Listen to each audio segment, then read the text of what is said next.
rocketed towards the cold, hard ground at a bone-crunching 80 miles per hour. Oh, no. She hit the earth, heard a loud crack.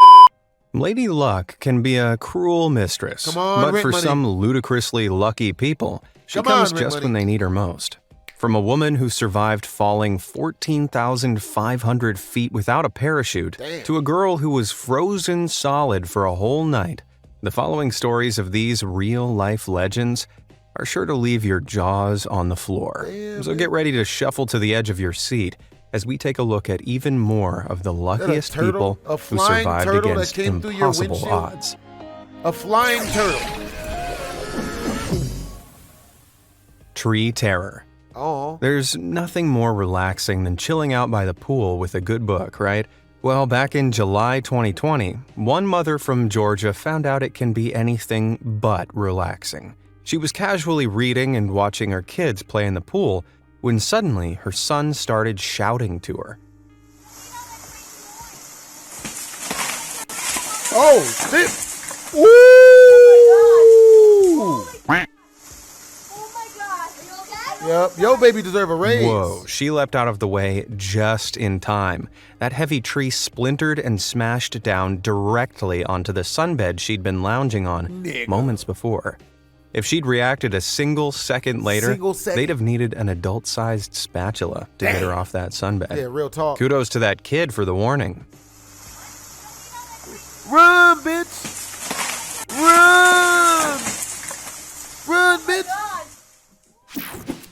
Dollar Bill Morgan.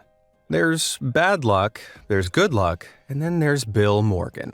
Back in 1998, this 36-year-old Australian truck driver was involved in a brutal accident that nearly cost him his life. He survived, but after being rushed to the hospital, he was given a drug that triggered an allergic reaction and sent him into cardiac arrest. His heart stopped for a full 14 minutes.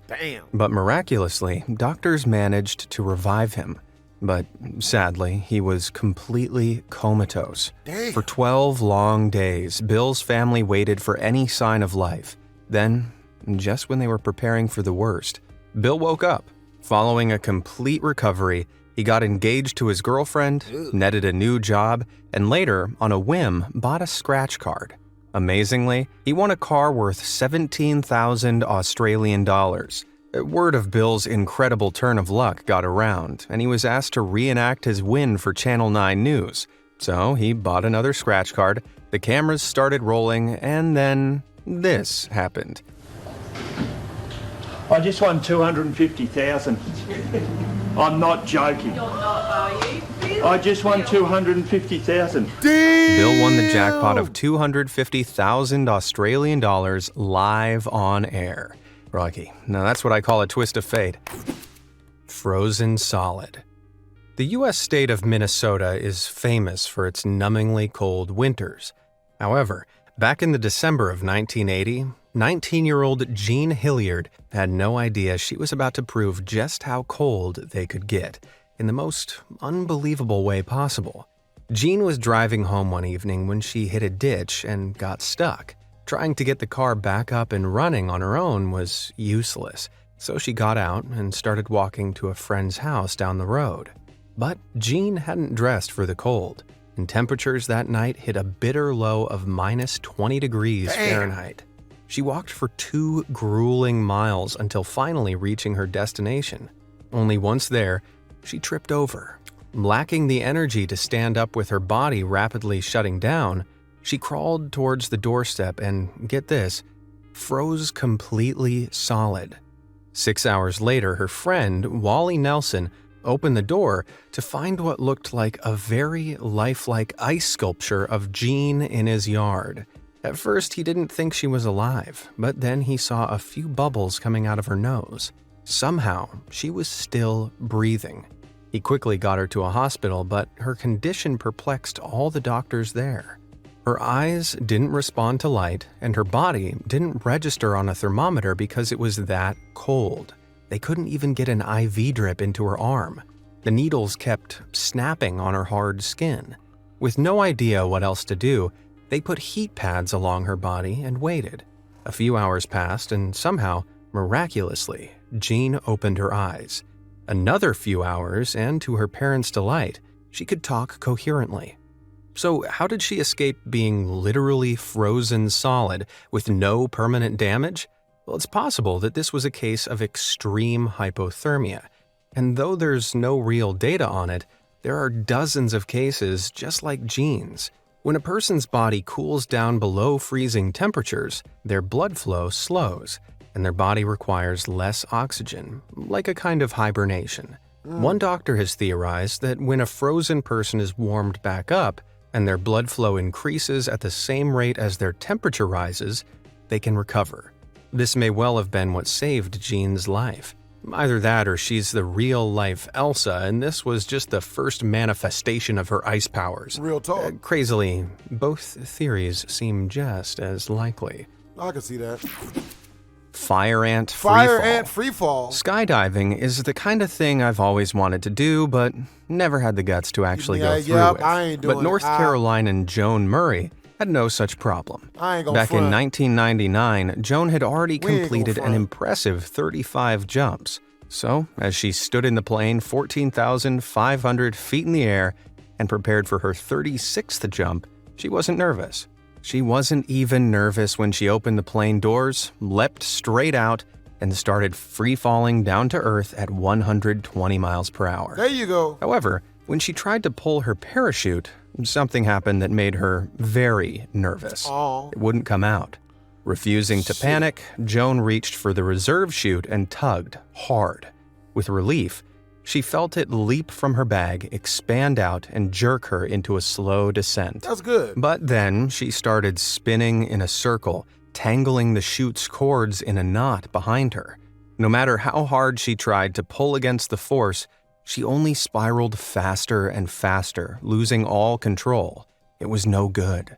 Joan rocketed towards the cold, hard ground at a bone-crunching 80 miles per hour. Oh, no. She hit the earth, heard a loud crack, and everything faded to black. Why would you show us Joan that? fell into a coma, and after being taken to a hospital, she underwent copious reconstructive surgeries and blood transfusions. Yeah, it probably broke the her whole vagina. right That's side deep. of her body had been crushed. What did her vagina look It like? wasn't though? looking Was her good. vagina safe? And then, after 2 weeks, she woke up and went on to make a full recovery. She's already... How was this even remotely possible? Her vagina's already Well, through. by complete You know what I mean? chance, She's already... Joan had crash-landed on a fire ant nest. That's not better. The venomous ants immediately started crawling all over her, That's not better. biting and stinging her about 200 times. That's not good. Their venom, called solanopsin, stimulates the nervous system, and the ants injected Joan with so much of the stuff that it kept her heart beating until the ambulance arrived. God Lord. Incredibly, the whole experience didn't knock her passion for plunging,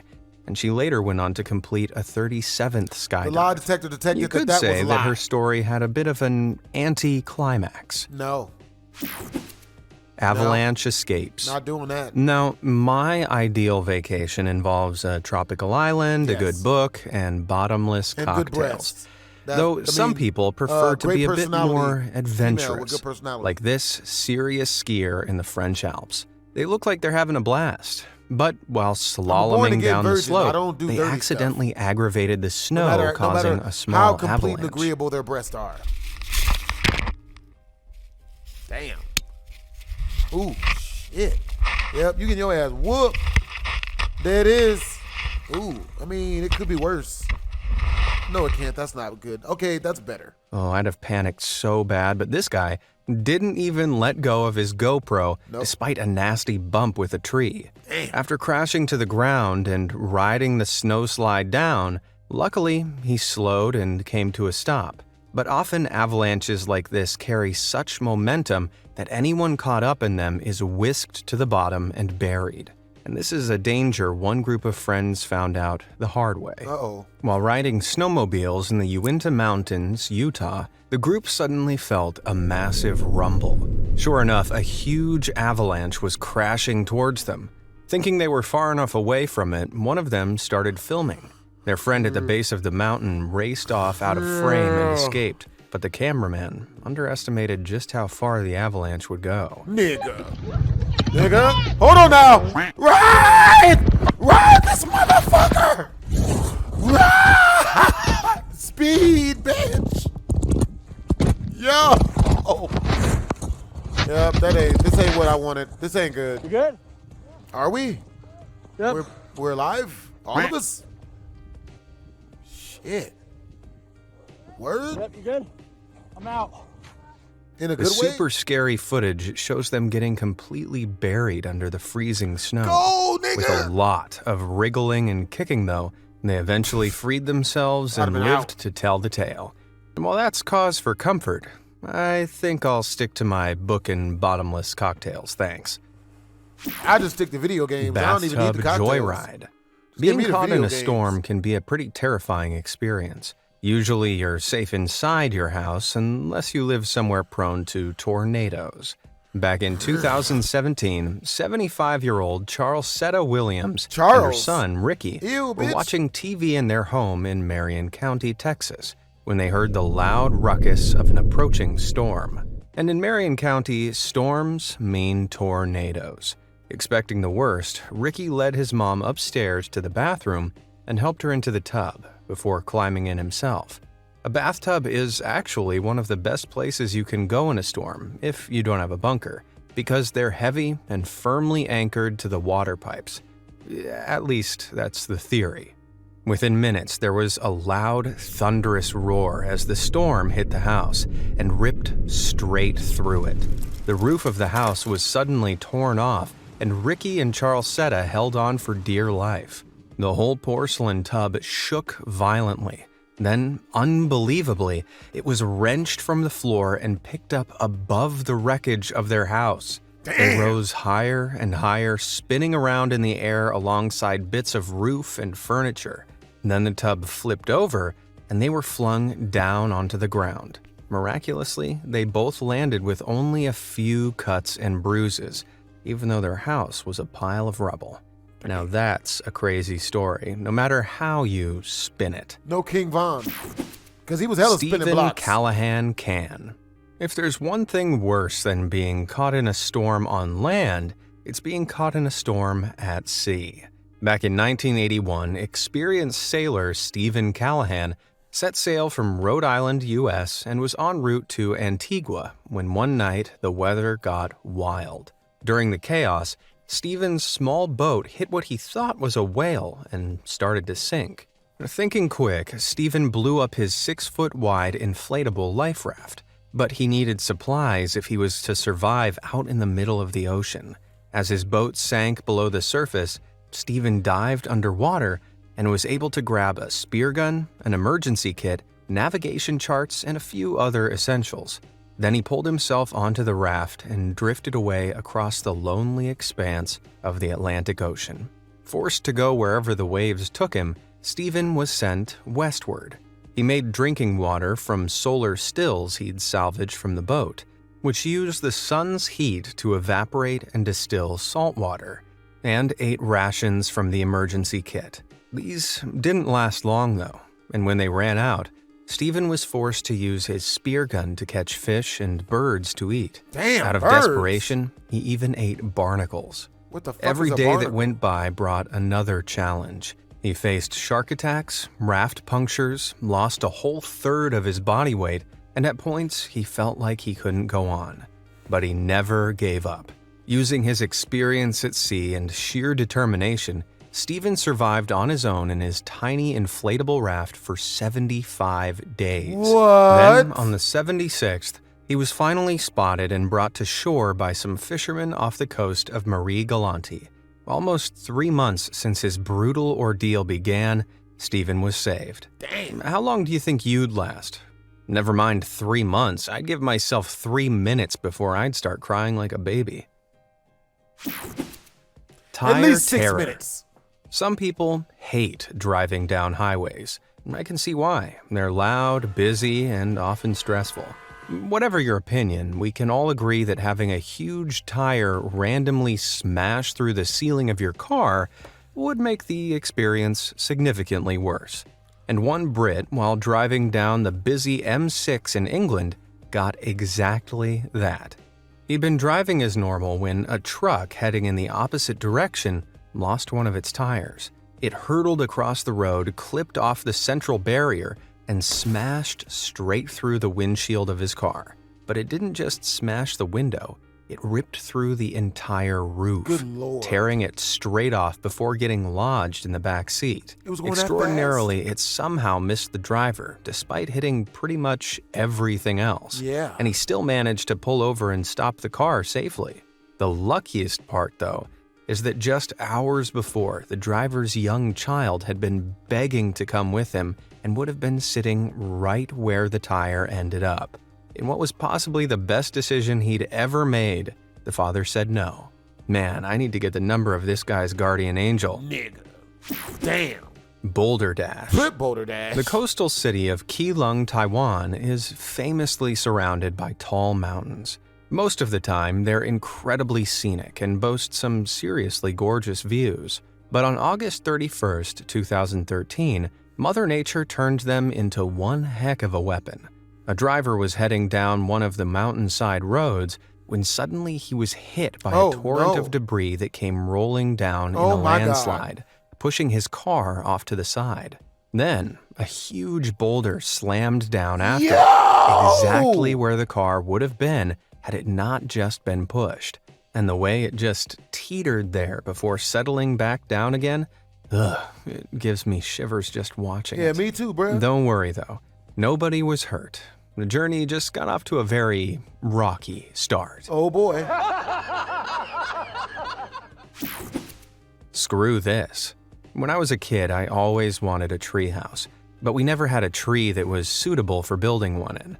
After hearing about this next kid's experience, though, I'm pretty glad I never got one. Several years ago, Darius Foreman was building a treehouse in Maryland, US, when he slipped and fell headfirst from one of the branches, right onto a board with a great big screw jutting out of it. His parents rushed outside and called an ambulance.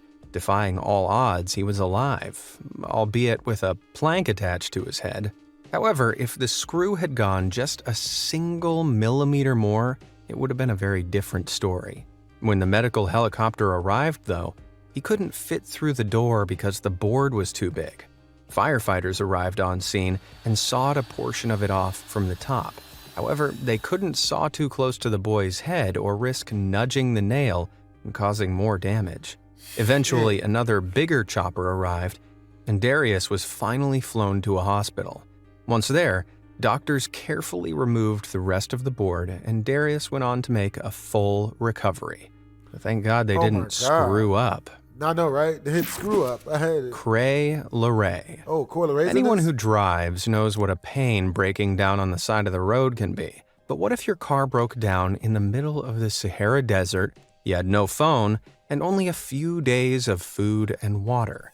This wasn't a hypothetical question, but a stark reality Emile Laray had to face back in 1993. Why are you out there in the first place? This adventurous French electrician had decided to take his trusty Citroën 2 CV out exploring across Morocco. When a military blockade barred him from heading the way he wanted to go, Emile took his car off-road and decided to go around the blockade rather than turning back. Big mistake. For a short while, the tough little vehicle withstood the harsh desert landscape. Then, Emile hit a stone, hard, and everything groaned to an unrepairable standstill. Though he had some basic knowledge of the area, Emile was unsure where the nearest village was, and it was too far to hike. So instead of panicking, he came up with a crazy plan. Using his engineering skills, he'd transform his broken car into a motorbike. Motherfucker, what? Emile went into survival mode, eating less, drinking less, and focusing purely on the task at hand. First, he removed the shell of the car and used it as a base to store things in. Then, using pieces of it as makeshift tools, he pulled off bits of his car, bent thinner parts, drilled holes using pieces of metal, and salvaged screws, and slowly but surely built something resembling a bike. He worked through intense heat and even raging sandstorms, which he was forced to shelter from in the car's shell.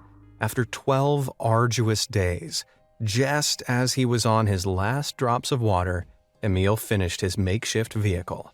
He climbed aboard, hit the gas, and with immense relief rode back across the barren sands towards civilization.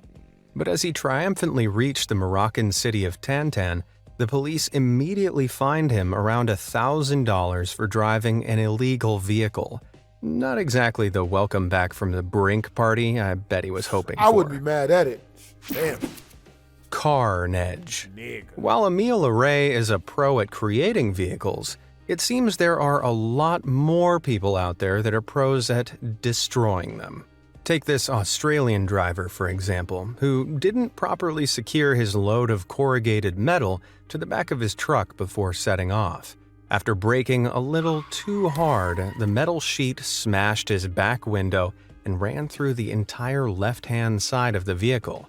This guy is so lucky he was in a right-hand drive car, or these photos would look like they belong in an episode of CSI. Oh boy. It's spine-chilling just to think about it. Oh boy. But if you're scared of heights, I've got something even more freaky for you. Can you not? This picture was taken back in 2006, just outside of Hurricane City, Utah, on State Highway 59.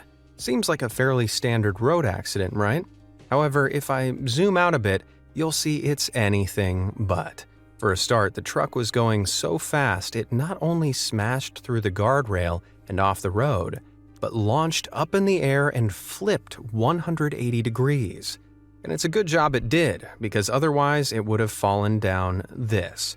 Yep, the driver in that truck vaulted at high speed right over a huge gaping chasm and onto the other side, mere inches away from the stomach-churning drop below. Somehow, both driver and passenger survived with only a few cuts and bruises. Damn. I'm not really sure why they call it reckless driving, when the car always ends up wrecked. Yeah, I'll give him that. Sniper survivor.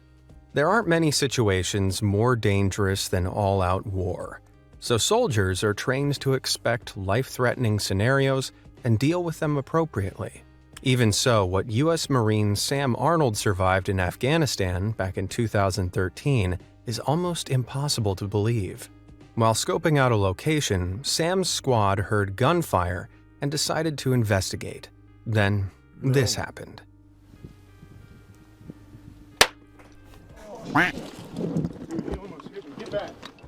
Holy cow. A sniper in the distance fired straight at Sam, with the bullet hitting him square on the helmet. After rushing back to safety, the Marines regrouped. Against all odds, Sam was fine, if a little shocked. In fact, I'd say he took it incredibly well. Dude, that's through. All right, let's get out here and do something about this. It's one thing stopping a shot from a small firearm, but to stop one from a powerful sniper rifle is another matter entirely. Luckily, thanks to a combination of a strong helmet and relatively low-power rifle, Sam Arnold made it out with his life and his underwear fully intact. Damn that. What a hero. Oh, Crash wow. landing. More than 50 million road traffic accidents occur around the world every year. But occasionally, one of those accidents is so crazy it defies belief. When a group of 3 friends were driving in their pickup truck near Johannesburg in South Africa back in 2012, they were suddenly met with a terrifying sight. A small aircraft had spun out of control and was diving down in their direction at an alarming speed. Before anyone could react, the plane smashed into the road ahead, burst into flames, and hurtled towards them at a breakneck pace. The driver of the truck, Monica Braganca, hit the brakes hard and closed her eyes. With a deafening crash, the plane's cockpit blasted straight into the front of the truck. The man in the back seat, Tony van Oswegen, was flung hard through the rear window and landed over 30 feet away. Dang. The 2 girls in the front desperately forced their way out of the destroyed vehicle's side windows and started running for their lives. The plane looked like it was about to explode, and there was no time to save the 2 people still inside. Nope. But then, out of nowhere, a group of men appeared and heroically dashed to the burning plane. By sheer chance, they'd been freeboarding nearby and heard the crash. Clambering atop the smoking cockpit, one of them reached in through the shattered windshield and undid the pilot's seatbelts. With his friend's help, they pulled them free and together managed to escape the wreckage minutes before the whole thing exploded in a torrent of flames. Nope. No, this isn't the plot to the next Mission Impossible movie. Despite the lack of Tom Cruise, everybody lived to tell the terrific tale with no serious injuries. Let's just hope there's not a sequel. Turtle hurdle. The Chances of a plane crashing into a car are low. But what are the odds a turtle would come crashing down from the heavens? Nigga. Well, considering they can't fly, you'd assume 0, right? Well, in Florida, this bizarre phenomenon has happened at least Mario twice. Brothers? While driving down Interstate 4 in May One of the turtles from 2016, Super Mario Brothers go something flying round by, suddenly loses its wings, slammed and comes straight into straight into your Nicole window. Biana's windshield, shattering glass all over her. Damn, bitch. Forced to hit the brakes hard, she came to a screeching stop on the side of the highway. Luckily, she was uninjured. However, when she'd got over the initial shock, she was even more stunned to realize that there was a turtle in the car with her. Oh boy. Fortunately, the surprise passenger was okay too. But wait, there's more. In 2021, it happened again. Who throws a Only turtle? this time, the rapid reptile went straight through the windshield and bonked an elderly lady on the head. Again, thankfully, both parties survived. So what the heck was responsible for the flying turtle Who's attacks? throwing turtles? Any guesses? Turns out, the little green fellas had been trying to cross the road when their shells had been nicked by passing cars. The force of the car hitting the shell sent the turtles soaring into the air, only to come crashing back down through people's windscreens. So really, it's a lucky escape for both turtle and human.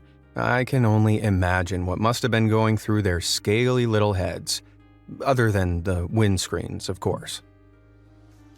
So I like these type of videos because nothing reminds you that your life is actually going pretty well, quite like watching a bunch of other people's whose lives aren't. Hopefully you guys enjoyed the video. Make sure to come back next time. It's your boy BlastphamousHD, Twisms, and more at 11.